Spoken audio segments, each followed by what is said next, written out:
Manx Radio Podcasts, powered by Shaw. The Nation Station, Manx Radio. Hello and welcome to the latest look back at Talking Heads. The location of the new governor's swearing in, politeness in politics, and camping were all up for discussion on the programme this week. Here's Stu Peters with more. Talking Heads, brought to you by Magic Carpets, with the only Carndine design showroom on the island. Would compulsory voting work in the Isle of Man? It's an issue which was raised at a recent Any Questions event organised by the Isle of Man Bankers Association. With two general elections this year, is it something that should be considered? Or should it be the right of an individual to choose not to cast their vote? Stu, I think we should be given the choice of voting online if we want to. This from Ros. I have to say I agree with that. I think more youngsters would vote if this was available. It'd save us oldies going out if the weather's bad. Love the programme, says Ros. Thank you very much indeed, Ros. Let's go to the lines. We've got Peter on. Hello, Peter. I'm 100% as a citizen of the Isle of Man against voting because you know what happens. I believe like that series on telly, Citizen Smith, power to the people. What's happening is more and more we're losing our freedom of speech and what we should do. And therefore, if the government make it compulsory vote, not like the lady said before, that we will just do it willy-nilly, we'll also end up with another war like what happened, didn't it, in Germany. Really? And what happens then when the government has such power over the people? They then go and invade another country and take over them. Well, that's a bit of a stretch, I have to say, Peter, but... Well, it does. That's where it starts. Yeah, but the trouble is that you're saying... The mighty big whatever. You're saying that it's a matter of personal choice whether or not you vote, and that's all very well. That's but what I mean. but when you get a really low turnout, which is quite often what we get in the Isle of Man, certainly for by-elections, the politicians don't go away from that and think, oh, well, none of us really appealed enough. It just means that somebody gets in on a handful of votes. So, you know, actually, it's defeating democracy, surely.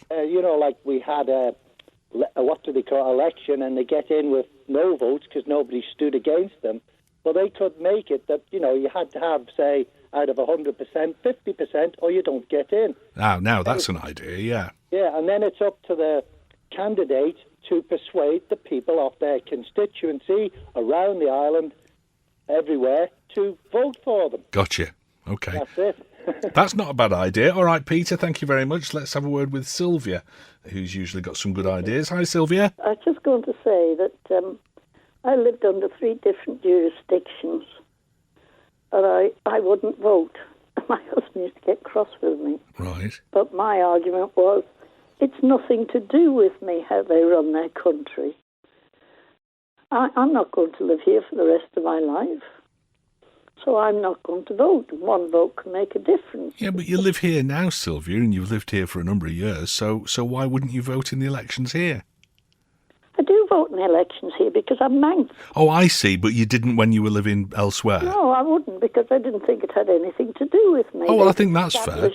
Yeah. It's an established way of life that they were trying to maintain, and why should people who know they're not going to be there for the rest of their lives, why should they vote? I 100% agree with that. When I first moved to the island, I think there was a general election that year or the year after, and I didn't vote for exactly that reason. I thought, I don't really know what the issues are. I don't really know the people involved. I'm new here, so yeah. I'll let people who know better make the decisions on this. Well, I thought they're well-established government. They know what they're doing. I don't know what they're doing, and I'm not staying here for the rest of my life. So I didn't feel I had the moral right to put my vote there and upset the balance. But had you been forced to vote, would you have been offended by that if they'd have said, "Well, I'm sorry, you've got to vote"? Yes, I would. Right. Okay. Yeah. Just a point of view. Yeah, okay, all right, thank you, Sylvia. I think the biggest issue surrounding voting and voters is the lack of candidate depth and quality. Too many of the candidates have very narrow and specific manifestos, and it appears that once they progress their initial aim, everything else is forgotten. That's politics, I think, unless you happen to live in the public sector, in a public sector property, when they'll bend over backwards for you. Gas prices, any action, petrol prices, any action, state of the prom, and many more issues. Let's go to the lines and see what Howard makes of this. Hello, Howard. Just listen to what you're saying there. This compulsory thing, it's one-sided. it's compelling the electorate to vote for a politician, any politician. Yeah. But once the politicians become elected, they disappear. Yes. I was just saying to Catherine, I haven't seen in the last 15 years a politician come knocking on my door to see if there's any manifesto, any ideas or otherwise. But I know one in particular, when I went to vote, they were there at the station. Yeah. And they were promising quarterly, twice yearly surgeries, whatever. Oh, yeah. And that particular person has been in now for the last 4 years, and I haven't seen one yet in the area. Well, now that begs another question. Should we be able to hold them to account once we've elected them? This is what my point of view is. Once they're elected, they should be compelled to have at least twice a year public surgeries in their area where their constituents are. At least, I would suggest, yeah. If the voting is mandatory, compulsory, then it should work both ways, and they should then show that they're doing what the people have been compelled to elect them for. Well, they're there to represent the electorate, aren't they? If they're elected on a certain manifesto, so should we also extend that to say that, unless they stick to the manifesto that they got elected on, then we ought to get rid of them? Yes and no. Sometimes the political infighting, the manifesto can change slightly. But the basics of it, yes, you're right. Yeah. They should adhere to what they promised. Well, because that's why we voted for them, isn't it? Yeah. We've got to find a politician yet that will do that. But, as I say, let's not go one-sided and put all the compulsion on the electorate. Yes. Put it onto the politicians as well, because they're actually making the promises. Yeah. Absolutely. We've all got drawers full of empty promises. Yeah, that's very true. Thank you very much, Howard. Stu, if voting were to be made compulsory, then voting papers should all include none of the above. Also, what about claiming expenses to travel to the voting station, says David H. Good luck with that, yeah. But none of the above, that might be a way of sending a message. If you only get a 30% turnout at a general election or whatever, that's not really going to send a message. I mean, yes, they'll all say, oh, it's awful and nobody's taking the opportunity to vote and be a part of democracy. But, as long as somebody gets elected, that person won't care if he got in on 3 votes or 3,000 votes. So, yes, it's a good idea, this, actually putting on the voting paper, if it was mandatory, putting on the voting papers, none of the above, and that would send a message. How can you police online voting? Recipe for disaster. Could be anybody voting. Well, there are sort of checks and balances. It's only like your tax return. It's like saying that anybody could be accessing your tax return, and there are all sorts of mechanisms that you can put in place, and keywords and passwords and things like that to protect it. So I'm sure it's doable. Whether or not we want it or not, I don't know. I don't agree with compulsory voting. I'd go to jail before I'd vote for one politician. There's a problem if you don't want the person in your constituency to represent you, unless, as will be said, stand yourself, but we're not all that way inclined. OK, fine. Hi, so to carry Sylvia further, should candidates only be Manx? Oh, don't get her going on that. I've always believed in voting for over 30 years, but no more. By voting for the current MHK and MLC regime, you're endorsing a broken system. No current MHK should be allowed to stand if still serving their constituency, and should have been a member of Keys for 6 months, or should not have been a member of Keys for 6 months. I definitely think it shouldn't be compulsory. Social media is the way forward to get more voting, as well as online and text to vote, says D. I think that's taking it too far. I think you'd have to put all sorts of mechanisms in place, like I say, passwords. It'd have to be a system a little bit like the online tax service or whatever, to prevent people. Imagine having an election on Facebook, because you've got different levels of like now, so it'd be like proportional representation. It'd go mad. Little emoticons, thumbs ups, and things like that. Robin Peel says, only once I've not voted because I didn't like any of the candidates. I think there should be an option for none of those. The MHKs on social media should try to encourage younger people to vote, so that it's not just middle-aged and elderly people who actually do. The only way to change the system is to vote in the Isle of Man. I hope young people do vote instead of people just whinging. Good point, thank you, Rob. I do vote, but sometimes I'd like a box to put my cross against that says none of the above, says Carol. That's coming through quite loud and clear, isn't it, as a thought. Right to reply always on this programme where we can. Sylvia's been on. She said, just to clarify, I wasn't implying that only Manx people should vote here. Nothing of the sort. I think you were being wound up, Sylvia. The point I was making was about whether you're actually going to make a place your home. It's an individual decision. My view was that if a place isn't your permanent home, then you shouldn't interfere with an established parliamentary system. But I wasn't implying that people who aren't Manx should vote here. If they're here permanently, then they should. Thanks, Sylvia. The Nation Station, Manx Radio. Is there much of a demand for campsites around the Isle of Man? After 23 years of running the campsite at Glenwillan, Michael commissioners have decided not to renew their 5-year lease from the Department of Environment, Food and Agriculture.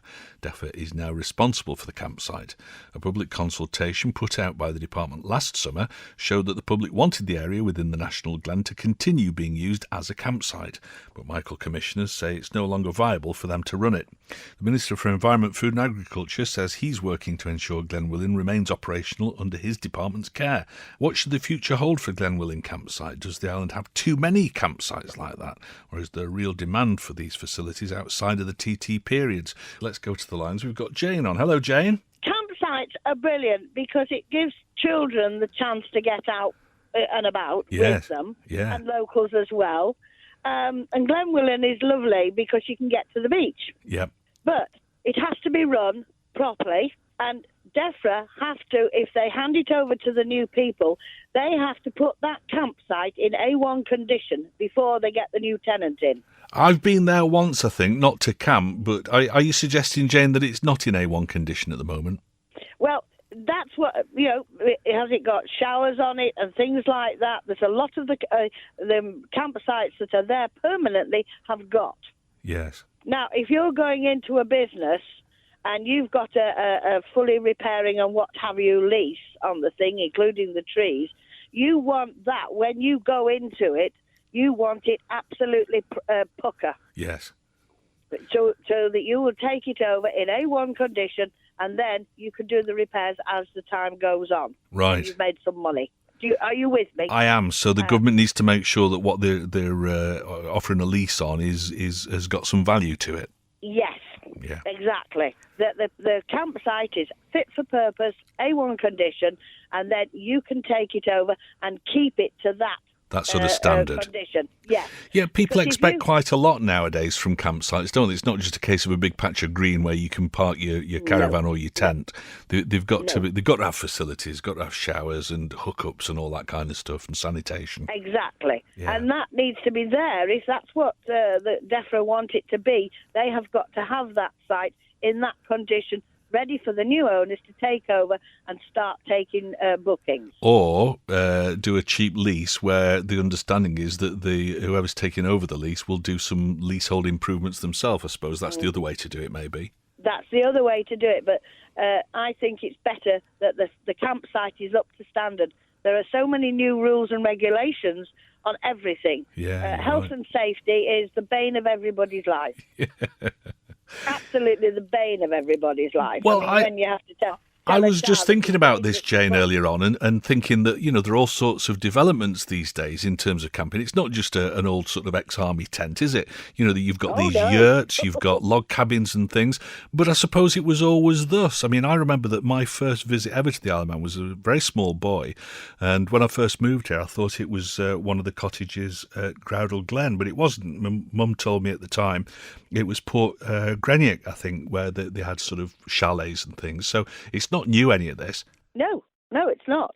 And a lot of them have chalets now that you can rent, and they have tents in situ that you can rent as well. Yeah. Glen will do that. They have tents that you can rent. But it's the showers and the toilets and the ablutions. Yeah. To get a 4-star, you need showers and you need a kitchen and what have you, which makes life easier for everybody. To get a 5-star, you've got to have a shop and a laundrette. Gotcha. We've got enough shops and laundrettes on the Isle of Man. None of our campsites should need to go to the 5-star, but they certainly need to go to the 4-star. Are you a happy camper yourself, Jane? Oh, I have camped. The first time I came to camp on the Isle of Man was in 1956 with the Guide Association. All right. And where was that? Do you remember? Yes, it was at Harrison's Farm on the Peel Road. On the Peel Road. Good stuff. Yeah. And Steam Packet left. We've got all our kit with us, but Steam Packet very nicely left all our tents in Liverpool. That would have made the first night exciting. The first night we spent in 6 Douglas Scout Hall. Right, good stuff. All right, well, thank you very much for your call, Jane. Nice talking to you today. Give us another call sometime. Let's go to the lines. We've got David on. Hello, David. Now, you're a commissioner, but down the road a bit, aren't you, from Kirkmichael? Yeah, that's right. Yeah. By the way, if you can hear waves breaking and seagulls, it's because I'm on that little path that connects Nyarble Bay to the White Beach. Right, So yeah. I'm just enjoying my supposedly retirement, you know. Oh, good man. Just having a bit of a break from preparing some credit union applications to the registry. So here we are. Good. What do you think about campsites? Well, I think they're a great asset to the Isle of Man, aren't they? But I'm in support of Kirkmichael commissioners because, in fact, it sounds a little bit like the horse trams, doesn't it, where ratepayers are going to end up footing the bill for what is really a national asset. Yes. So I think if it's actually got to the point where it's just uneconomical, I don't think Kirkmichael commissioners ever made any significant money out of it. But if it's costing, it's a regulation, isn't it? You've got to have these trees trimmed, you've got to have this done, that done, the other done.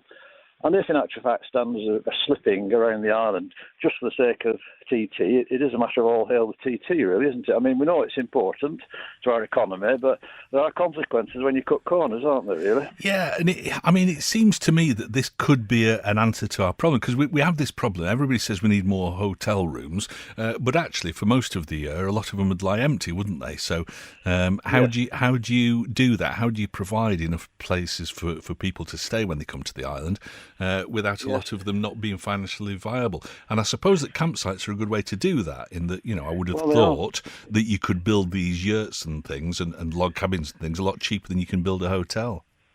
Well, they are going up, actually, quite just in our little parish. They're exactly what's happening to one particular farm where they're going into that business, and it sounds like a very good thing to be in, because it is classed as sort of halfway house, but it's good enough for if you just want some temporary lodgings during it is. where basically you just want a bed for the night, don't you? Well, yeah, I mean, any sort of holiday, if somebody said to me, do you fancy going on a camping holiday and sleep under canvas, I'd probably say no. If they said, would you like to go somewhere and live in a log cabin for a week, I'd find that a bit of an adventure, I think. Well, you would, and I think if you're any kind of sport fan, if you temporary discomfort for the sake of enjoying the sport that you love would be okay. But I said to my wife, we're going camping next year. I think I know what she'd say, and I think from that point of view, camping for camping's sake is not what people perhaps want. But certainly, if it's connected with some kind of outdoor activity like sport or whatever, then I think it's great. Well, and if it made a hotel in the Isle of Man, affordable for families from, say, the UK on a year-round basis, then that would be a good thing, wouldn't it? Yeah, I think, as I'm sure that they have done many times over, a rethink of the style of accommodation. It's very difficult once you build a hotel to actually know what we should have done. We should have built a few years. You know what I mean? It's difficult to change that, and I think that is an issue. But and of course it's investment. You've got to have the funds to be able to do that. And essentially, we don't want public money to do that. You really want private money, which is what DEFRA are trying to do now, to interest people with private money to come in and actually run it and enjoy doing that. And perhaps it is the right thing to do now, where people are better able to cope with regulation. I've got staff who are available to administrate it and so on. Then it makes sense that it moves from public hands to private hands. So I think it's a good move. I wish DEFRA well in finding a suitable tenant for the place. Splendid. Well, we should know fairly soon from what we heard earlier from the Minister. Thank you very much for your call, David. Let's go to the lines. We've got Eddie on. Hello, Eddie. Are you a happy camper, Eddie? Well, I always was, yeah. I love it. But it's no use talking to you, is it, about it? Because you, unless you can come in and turn the switch on the chandelier, go to the fridge and get the booze out. I'm no good under canvas, but I could do this glamping thing. Carry out to come to. No, seriously, right? Yeah. Love camping, always have done. One of the things I wanted to point out was we used to go to Smale. Oh, yeah. And it was gorgeous, great. It's a proper campus place, right? And you'll always get an odd one who disrespects the countryside and things like that. Yeah. But it's easy tidied up, because every time we went down there, we had a beach clean at the same time. Lovely. Yeah, that's the way to do it. Yeah. That's teaching the kids. Most responsible people do that. At the time, where they banned tents all over the Smail areas now. Right. Campers are still allowed, but tents not. And I believe what it was for was no toilet facilities. Right. Right. If you got a tent, you've got no facilities. So I was speaking to the warden out there, and I said, well, it must cost around about £30,000 a year for you to warden this place now. Yeah. Well, I could have built them a toilet block. Yeah. For about 7,000 quid. Yeah. You know, with a septic tank, maybe 10,000 quid at the most. Right? So again, it's this government using silly logic and creating jobs for the few. I believe there's 2 wardens there now, so that could be £60,000 a year that we're spending. I suppose, and I don't know, Eddie, but I suppose that part of the worry is antisocial behaviour. So if you build sort of toilet blocks and things like that, whether or not it's going to encourage the kids, Yeah, there's loads of people who used to go there, and they only enticed the decent people. Every now and again, you'd get one odd one. But it was self-policing. You get that now, even with a warden there. Yeah. You know, you still get people going down there. I think, we won't put a tent up, but we'll have a campfire and a booze up, you know, and they leave the mess just the same. So if we want to do this, we need to provide the facilities, is what you're saying? Pardon? If we want to do this, we've got to provide the right facilities. Well, not just that, no. I mean, if you're a camper, you're a camper. You know, you don't mind roughing it. That's the whole idea of camping. You have 2 or 3 different grades. I know we've got the ones with chandeliers now up at the grandstand during the week, the deluxe camping. But, you've got all the different grades of camping. Right. People that have a camper van, I mean, they like the luxury still, so they have a camper van. But if you're young and you're still fit, I mean, you get some of these. I was watching a program the other night about a walker who does the Pennine Way. Oh yeah. And he's got a tiny little tent with him and a sleeping bag, and he just stops wherever he is and puts the tent up and goes to sleep. Right. Now, that's probably the roughest grade of all. That's proper camping, yeah. That's proper camping. But then you get the next one up, which is a family type. Sure. Now, Glenwillan, which is the one we're talking about, I've heard a few rumours about what's been going on there. Oh, well, let's not talk about them. And it's red tape again. It's bringing consultants to have a look at these trees. God, have you ever heard it? So stupid. Okay. Oh, we have 2 foresters here who are capable of doing everything. Yeah, sure. And when all's said and done, the kids themselves will limb all the trees for you. Well, yeah, but health and safety, you see, so you can't do that. All right, Eddie, I need to move on because I've not got much time. I want to have a quick word with Jill, if my machine will work, which it won't do. There we go. Hello, Jill. Hi, Stu. Yeah. Well, we wouldn't be on the island at all if it hadn't been for Glenwillan. Oh, brilliant. We came over 81, 82 on holiday, and Felix Gale was running the site then, and it was brilliant. He did all sorts of things for the kids, tin bath races down the little stream, and it was fantastic. And it got to the stage where my kids were screaming their heads off when we had to come home. Yeah. Oh, that's a perfect holiday. Yeah, good. Excellent. Oh, nice story. It was brilliant. It really was. And it's such a lovely surroundings. Well, let's hope that whoever takes over the place will sort of, take it back to its heyday and maybe do that kind of thing. Oh, I do hope so. Because we've started taking our grandchildren now. Yeah, brilliant. So, it's history repeating itself. Yeah, well, it does. Groundhog Day. Thank you very much, Jill. Talking Heads, brought to you by Magic Carpets, with the only Carndine design showroom on the island. You're listening to the latest Talking Heads podcast, featuring highlights from the programme over the past week. The Nation Station, Manx Radio. Just what will the changes to charges for customers of the Manx Utilities Authority mean? The MUA last month announced reductions in the unit price of electricity, although coupled with an increase in the standing charge. As a result, commercial customers will benefit from a more significant reduction in the unit price for electricity, while many domestic customers could see their bills increase.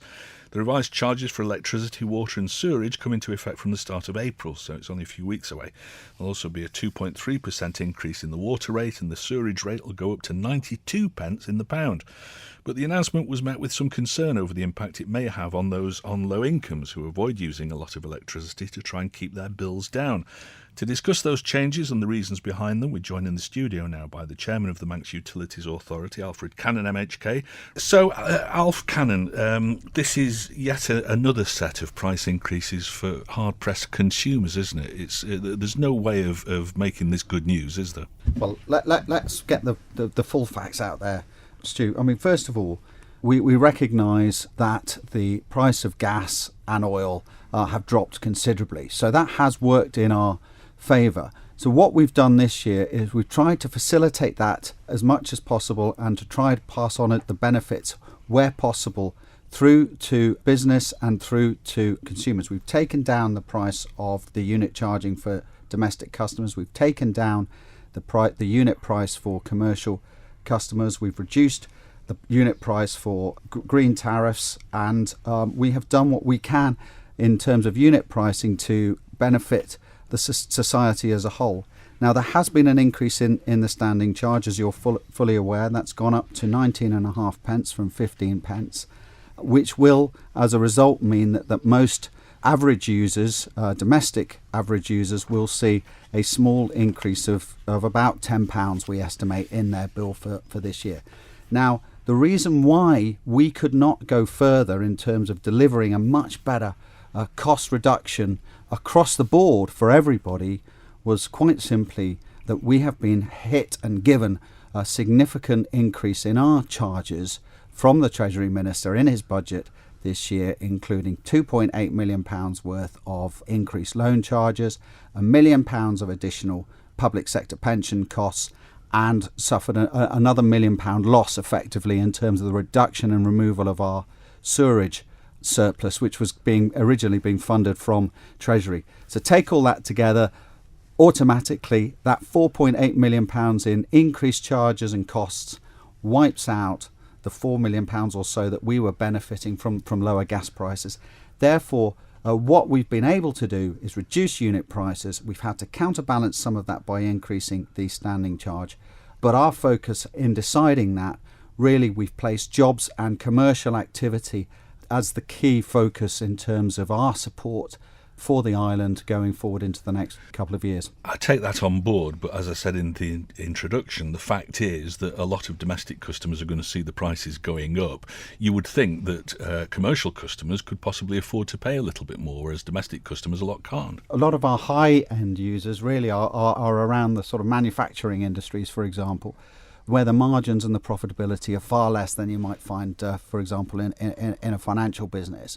So, this idea that all our customers are raking it in is just wrong. And, these have been very tough choices for us. But in the end, I think to go along with government's overall strategy and to support that, we've been trying to focus on trying to provide support for people's jobs, investment from local business, and in a very, very competitive market, particularly in these sort of manufacturing, hospitality sectors, to try and convince companies that the Isle of Man is committed to keeping its charging as reasonable as possible. At the time that the Manx Electricity Authority amalgamated with the Water Authority, a lot of cynics on this programme said, we can see what's happening here. We've got this huge debt in terms of the MEA. So what we've got is a Water Authority that, is making a few quid. So this is just a way of actually passing on the electricity debt to water and other customers. I mean, is there an element of that in it? No, because we've in terms of the overall financial accounting processes, we've kept all three elements very separate so that we can clearly account to Tynwald and to the public as to how our finances are being managed. But look, since we've merged those organisations, we've reduced the headcount by about nearly 30 members of staff. We've taken away one significant senior post earning over £50,000 Out year. of how many people? 30 sounds good, but out of how many people? Well, there's about 300 or so people within the organisation. So a 10% reduction So we're in headcount. reducing staff. Every time a vacancy occurs, we're looking at how best that can be managed in terms of whether there's any services or functions performed by that role that can be either distributed out or performed by another body within the organisation. So we're doing all that. We've reduced the headcount. We're reducing our administration costs, we think by about £2 million overall. So in terms of that, the basic efficiencies that you would expect behind an organisation like the Manx Utilities Authority, we're working as hard as we can to ensure that the public, whose body this effectively is, whose board this effectively is, are getting best value. Clearly, and you well know this, as do all your listeners, the biggest hurdle for us is paying back this huge sum of money, £500 million as it currently stands, and delivering a business plan that's been approved by Tynwald to have the bulk of that completed and paid back by 2032. Looking at your own press release on this recently, it says the revised charges are likely to represent approximate monthly increases, 85 pence for electricity, 90 pence for water, and 3.85 to the sewerage rate. So that's about £6 a month, isn't it, for the average consumer? It's a chunk of money. And I know that you split it down and say, well, it's only a couple of coppers here and a couple of coppers there, and so much per day on the standing charge. But £6 a month is a chunk. Yes, no, and I agree, Stu. This is not palatable information overall. Once you start taking the whole lot, then you're getting into quite big figures, particularly for those who are more vulnerable customers, and particularly for those who are on the sort of low earning scale. I think what you've got to bear in mind, of course, is going back to what I originally told you. The £2.8 million of increased loan charges is primarily a decision that's Treasury led. The withdrawal of the £1 million sewerage funding is primarily a decision that is Treasury led, and the pension cost increase is a decision that is primarily Treasury led. So we have actually very little control per se as an organisation over some of these very significant costs here. And as I've said, the budget gave us an extra £4.8 million worth of costs. And really that's what I sort of wanted to make clear to my colleagues in Tynwald when I announced these charges. Well, as a body, Tynwald voted through a budget that gave these sorts of increases. And we've only got, as much as we can search for efficiencies, and we are trying to find them, we can't make up that sort of money in savings within the organisation. And I think most people accept that. The Nation Station, Manx Radio. Should politics be more polite in the Isle of Man? There were clashes in the House of Keys yesterday morning when Peter Carron took issue with the answer he was given to a question that he tabled. The Oncan MHK repeatedly clashed with Speaker of the House of Keys Steve Roden, something that seems to be happening more and more both in Keys and Tynwald. Mr Carron also felt he was denied the chance to ask some supplementary questions. So, is the conduct of members at times less respectful than it should be? Should politics be more polite in all quarters, or are clashes something to be expected during political sittings? Do you actually enjoy a good parliamentary row now and then? Let's go down to Ballasalla and talk to our correspondent from those areas, and it's Dave. Hello, Dave. Where's my pay coming from, Stuart? It's an honorary position, Dave. You should have known that. My own opinion, and it's nobody else's, only mine. I think that the behaviour in the House of Keys is absolutely appalling.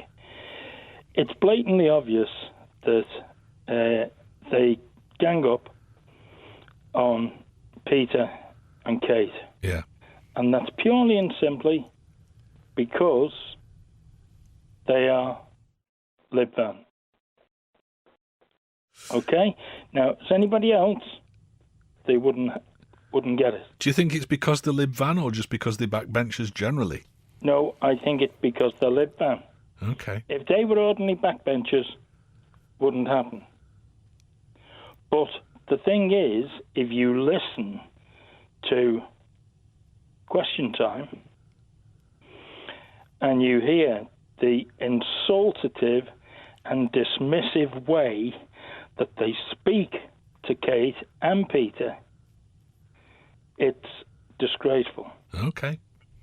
Now, the other thing is that when a person, use you as an example, you've got the floor. and therefore you have a right to speak. But when you've got other people there, and it comes over as a bunch of Careful. absolute Choose your words carefully now, Dave. absolute amateurs. Well, yeah, but I mean, you say that, but if you ever watch the House of Commons debates, they're if anything, they're actually more robust, aren't they? Yes, but there's a lot more people there, Stuart. Yeah, We're there dealing are, yeah. here with 24. Okay. If you can't stop the behaviour and the muttering and chunning behind people's backs with 24 people, then you've got a problem. And who's that down to? Is that down to the Speaker? Well, if I'm being honest, I think both the President and the Speaker are as guilty as the Treasury Minister and the Chief Minister. Right, okay. As I think that they're as guilty as all the rest of the backbenchers. Right. They don't show any respect to females, and I don't need to tell you that. You've only got to speak to Brenda Cannell.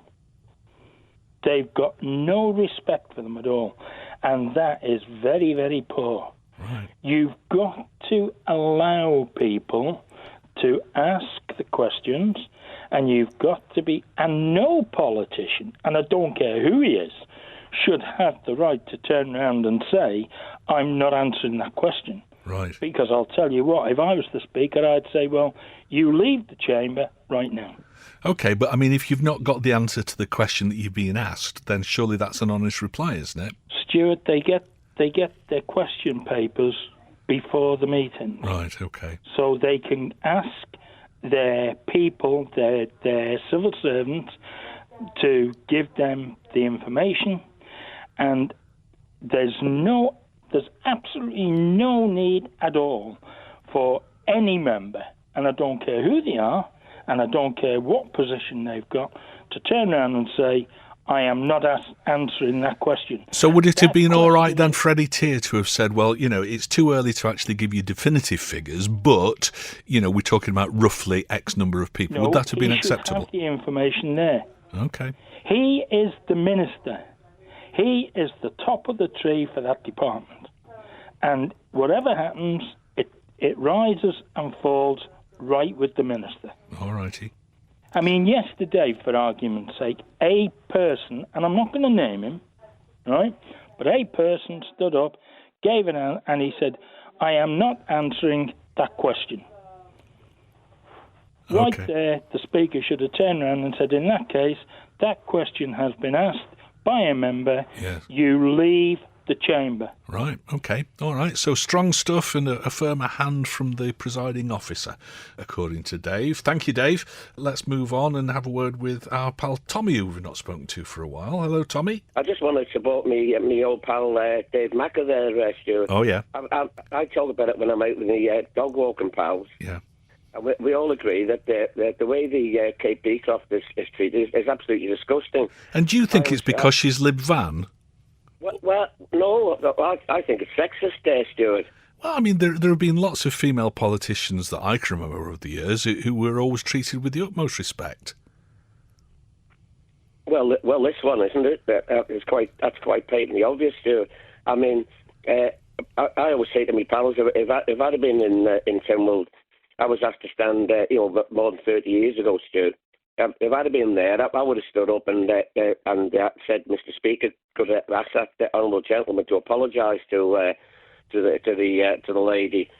And if he didn't, Stu, I'd walk across the floor and I'd chin them, Stu. I know, I'm serious. Yeah. I mean, not really what you want in politics, but I know what you're saying. It's absolutely disgusting. Just going back quickly, postscript to Monday, Stu, about the voting. It should be. I mean, it should have been discussed. Really, I mean, it's absolutely ludicrous to say to make it compulsory. Right. Because, well, we fought through history, Stu, for the right to vote, and that's all that matters, Stu. Is those four words, the right. Okay, so it shouldn't be mandatory. It should just be. Exactly. I mean, how would it be policed, Stu? Say 5,000 people didn't vote. Are they going to fine all those 5,000 people, and they didn't pay the fine? Where are you going to put them in prison, Stu? That would solve the VAT black hole, wouldn't it? Eh? I know I'm just sick and tired of politics at the moment. They're just getting like. At one time there was decent politics over here back in the day. No, I can go back, half a century, Stu. Sure. When there were decent politicians and people with academic backgrounds and business backgrounds. Now it seems that any Muppet can get in now. So if you're saying compulsory voting and it's a choice of 4 Muppets, count me out, Stu. You're just getting old, Tommy, that's all. Good to hear from you again today. Thanks for calling. You can't blame Peter Karen for becoming frustrated by some of the hogwash that goes on in our parliamentary chambers. What is a whole lot worse is the discourtesy shown to the Keys by a senior minister refusing to answer questions. He ought to be censured. OK, tarnish Manx politics? Don't think so, says Paul, and cites somebody who's kept his job despite a recent conviction for drink driving. Robin Peel called, I think politics overall should be more polite, but I understand the frustration of some members when not getting proper answers. They should be given proper answers. Tongue-in-cheek, how long has the honourable member been in the Keys? 30 years. Stu, I voted for my MHK to represent me in Tynwald or the House of Keys. I expect them to ask questions on my behalf and also to answer questions. If they refuse to answer, then what are they hiding? Everyone can see that Eddie Tear had declared war on the sick and vulnerable. He just doesn't like or want the truth to come out. Keep asking questions, Peter and Kate. OK, I agree with your caller. They're aware of questions in advance. It's ignorant and rude to refuse to answer. He actually said figures will be in the next budget. What, a whole 11 months we must wait for an answer? Utter rubbish. Well, for accurate figures, maybe that's true, but maybe a ballpark figure could have been supplied. I don't know. I think the way that they talk to Peter Karen and Kate Beecroft is appalling, purely because they dare to ask questions, and I totally agree with the last caller. That is dismissive and rude and discriminatory and make me doubt their validity, says Jan. For your information, I saw Hazel Hannon MHK treated disgustingly in Tynwald nearly every time I saw her speak in there. Most of the others talking and sniggering and mumbling and sarky comments right the way through when she was speaking. Sounds like not much has changed. That's disappointing. Jill called. They might know the questions in advance, but they can only guess at what the supplementary questions will be. The backbenchers know exactly what they're doing up there, and if the ministers aren't mind readers, they've had it. Well, it's always good to look at the other side of the equation, and I think you're absolutely right, Jill. The Nation Station, Manx Radio. Does it matter where the swearing-in of the next Lieutenant Governor takes place? It's been announced that the inauguration of Adam Wood's successor will take place in Douglas. Sir Richard Gosney will be sworn in at the Isle of Man Courts of Justice this May instead of the historical venue of Castle Rushen. The chairman of Castletown Commissioners has expressed his disappointment over the change, but still hopes to maintain its special relationship with the incoming Lieutenant Governor. So, do you think it matters where the ceremony takes place? In this day and age, does it make more sense to have it in a modern venue? Or should the traditions surrounding the ceremony be maintained? Does it matter, actually? First comment in from Sweet Shop Nick in Castletown. He says, Hi Stu, you possibly predicted you'd hear from me about this. Oh, I've never been accused of overthinking things, Nick. Of course I care about the traditional and historical element of this. However, from a commercial viewpoint, this is just another example of Castletown being overlooked and dismissed as a second-rate town that no one needs to bother with.